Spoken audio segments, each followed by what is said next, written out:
Hello friends, welcome back to my channel Karthik Telugu news. Friends, ఇవాళ ration కార్డులో ఉన్న వారికి గుడ్ న్యూస్ చెప్తూ ఒక ఇంపార్టెంట్ అప్డేట్ న్యూస్ అయితే రావడం జరిగింది. దీని గురించి మరిన్ని విషయాలు ఈ వీడియోలో తెలుసుకుందాం. తెలంగాణలో రేషన్ కార్డు ఉన్న వారికి భారీ శుభవార్త అందించింది ప్రభుత్వం. రేషన్ కార్డుదారులకు జొన్నలు కూడా పంపిణీ చేయాలని నిర్ణయం తీసుకుంది. రైతుల నుంచి ప్రభుత్వం వీటిని సేకరించి రేషన్ కార్డు లబ్ధిదారులకు పంపిణీ చేయనుంది.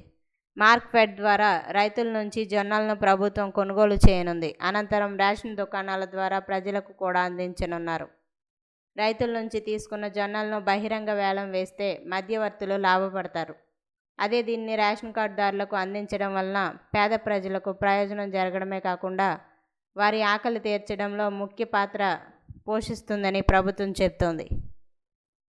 ప్రజాభవన్లో resource mobilisation cabinet sub committee సమావేశంలో డిప్యూటీ సీఎం బట్టి విక్రమార్క పాల్గొన్నారు.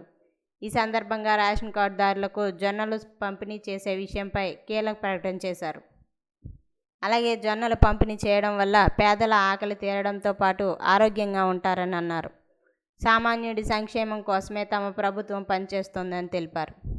రాష్ట్రంలో పండించే మొక్కలను నేరుగా పౌల్ట్రీ రైతులకు కేటాయించాలని, ఇందుకు అవసరమైన చర్యలు చేపట్టాలని సూచించారు.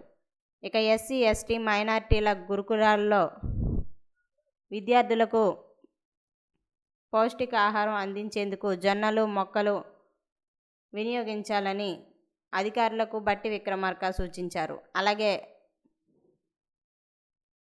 మొక్కలను నేరుగా పౌల్ట్రీ రైతులకు కేటాయించాలని కూడా సూచించారు. రాష్ట్ర ఆర్థిక వ్యవస్థను బలోపేతం చేయడంపై తమ ప్రభుత్వం దృష్టి పెట్టిందని ఆయన పేర్కొన్నారు. అటు యాసంగి పంటకు సంబంధించి జొన్నలు మొక్కజొన్నలు కొనుగోలు చేయాలని ప్రభుత్వం నిర్ణయించింది. కేంద్ర సహకారం లేకపోవడంతో రాష్ట్ర నిధులతోనే సేకరిస్తున్నట్లు తెలిపింది. ఇప్పటికే మొక్కజొన్న కొనుగోళ్లు మొదలవ్వగా జొన్నల కొనుగోళ్లు కూడా త్వరలోనే ప్రారంభించనున్నారు.